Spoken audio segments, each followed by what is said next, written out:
प्रभु यीशु मसीह में स्नेही बंधु, आज तमाम संसार में फैली हुई समस्त कैथोलिक कलीसिया बड़ी खुशी के साथ श्रमिकों के मध्यस्थ संत यूसुफ का पर्व मना रही है। हमारे लिए भी ये बड़ी खुशी की बात है, क्योंकि हमारा ये चर्च हमारी ये पल्ली संत यूसुफ के नाम से प्रतिष्ठित है। संत यूसुफ आप जानते हैं प्रभु यीशु मसीह के पालक पिता थे।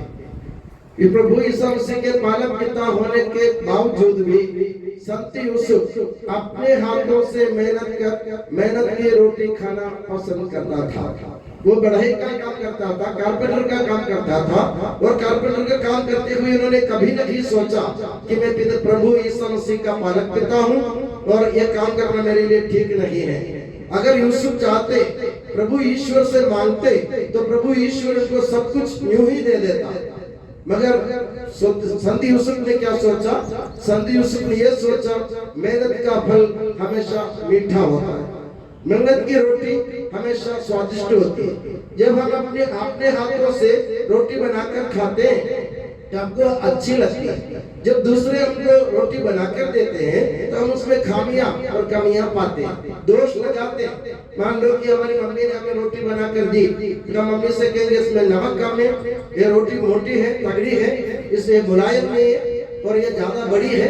बहुत सारी बातें हम सुनाते हैं। मगर जब हम अपने हाथों से बनाते हैं हम किसी को दोष नहीं पाते, क्योंकि मेहनत का फल है, मेरी अपनी मेहनत का फल हमेशा मीठा ही होता है। तो संत यूसुफ का पर्व मनाते वक्त हम ये सोचे, जीवन में श्रम यानी काम करने का महत्व क्या होता है। हर एक इंसान को अपने जीवन में ईश्वर द्वारा दिया हुआ सब काम अपने आप पूरा करने की जरूरत है। आपको मेहनत करने की जरूरत, श्रम करने की जरूरत है। जैसे संत यूसुफ ने हमें नमूना दिखाया, मेहनत का फल हमेशा मीठा और स्वादिष्ट होता ही है।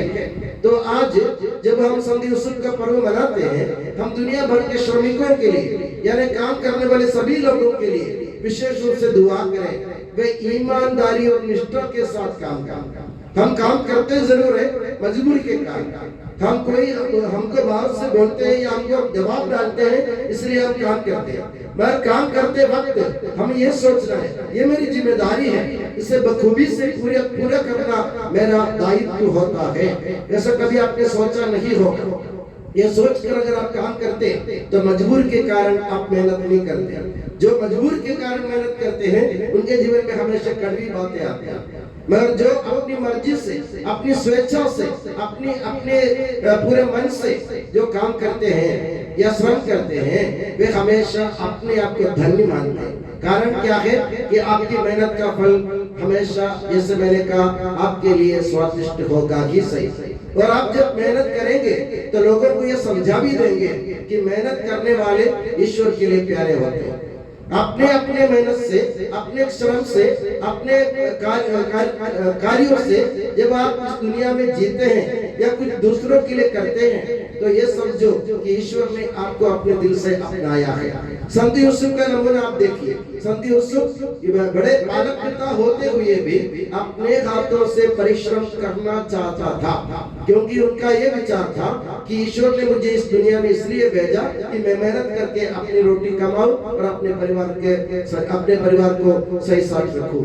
तो मेरे प्यारे बंधु, मेहनत करते समय ये ना सोचे कि ये मेरा बोझ है, मेरे ऊपर किसी ने बोझ रखा है, मेरे ऊपर बहुत बड़ा भार आया है, ऐसा नहीं है। प्रभु स्वयं हमको नमूना दिखाते हैं और संत पौलुस कहते हैं, मैंने अपने हाथों से परिश्रम करते हुए मैंने अपने जीवन में रोटी खाई।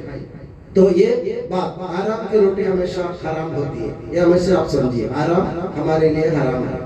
तो जो मेहनत करते हैं वही प्रभु के प्यारे हैं। तो संत यूसुफ के नमूने का अनुकरण करते हुए हम, जैसे मैंने कहा, इस दुनिया भर के श्रमिकों के लिए आज विशेष रूप से दुआ करें। प्रभु उनको ऐसे ईमानदारी और निष्ठा दे कि वे लोग पूरे मन से, दिल से, लगाव से काम करते हुए इस दुनिया में प्रभु के प्यारे बनने की कोशिश करें। और मैं दुआ करता हूँ कि प्रभु यीशु मसीह और विशेष करके संत यूसुफ जो पालक पिता है प्रभु यीशु मसीह के, उन दोनों की दुआ हमारे घर परिवारों में हमेशा रहे और अपनी नियामत की छत्र छाया में हमें सुखी और सुरक्षित रखे। पिता, पुत्र और पवित्र आत्मा के नाम पर आमीन।